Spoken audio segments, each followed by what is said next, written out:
সোনার দাম কি শুধু বাড়ছেই নাকি বিশ্ব অর্থনীতির অনিশ্চয়তা, ডলারের গতিপথ আর ভূ রাজনৈতিক উত্তেজনার বার্তাও দিচ্ছে এই হলুদ ধাতু?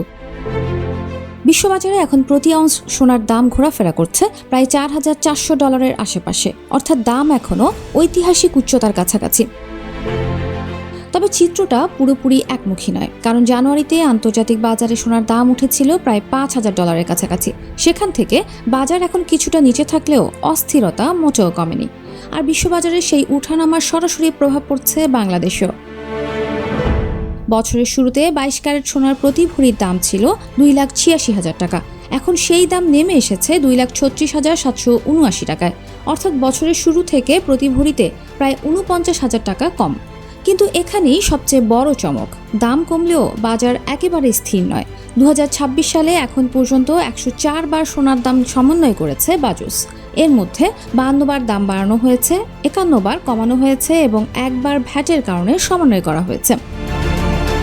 জুলাই চিত্রটাই দেখুন। 13 ও 14 জুলাই মাত্র 24 ঘন্টার ব্যবধানে 2 দফা দাম কমানো হয়। এরপর 21 জুলাই আবার এক ভরিতে বাড়ানো হয় 1,633 টাকা। 27 জুলাই আরও 2,216 টাকা বাড়িয়ে 22 ক্যারেট সোনার দাম নেওয়া হয় 2,23,074 টাকা। অর্থাৎ শুধু দাম বাড়া বা কমাই নয়, সোনার বাজারে এখন বড় বিষয় হয়ে উঠেছে দামের এই ঘন ঘন দিক পরিবর্তন। কারণ আন্তর্জাতিক বাজারে সোনার দাম এখন অনেকটাই নির্ভর করছে মার্কিন ডলার, সুদের হার এবং মূল্যস্ফীতির তথ্যের উপর।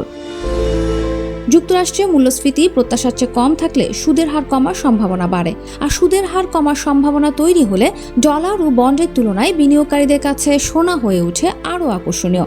এর সঙ্গে আছে মধ্যপ্রাচ্যের উত্তেজনা, জ্বালানি বাজারের অনিশ্চয়তা এবং বৈশ্বিক অর্থনীতির ঝুঁকি। তাই সোনার বাজারে এখন শুধু দাম কতর বদলে ঘুরপাক খাচ্ছে, দাম এত দ্রুত বদলাচ্ছে কেন? আর আন্তর্জাতিক বাজারের প্রতিটি বড় উঠানামার চাপ এসে পড়ছে বাংলাদেশের ক্রেতার উপর। ব্যবসায়ীরা বলছেন, যদি আন্তর্জাতিক বাজারে সোনার এই ঊর্ধ্বমুখী প্রবণতা দীর্ঘস্থায়ী হয়, তাহলে সামনে বিয়ের মৌসুমে চাহিদা বাড়ার সঙ্গে সঙ্গেই দেশের বাজারে সোনার দাম আরও নতুন রেকর্ড ছুঁতে পারে।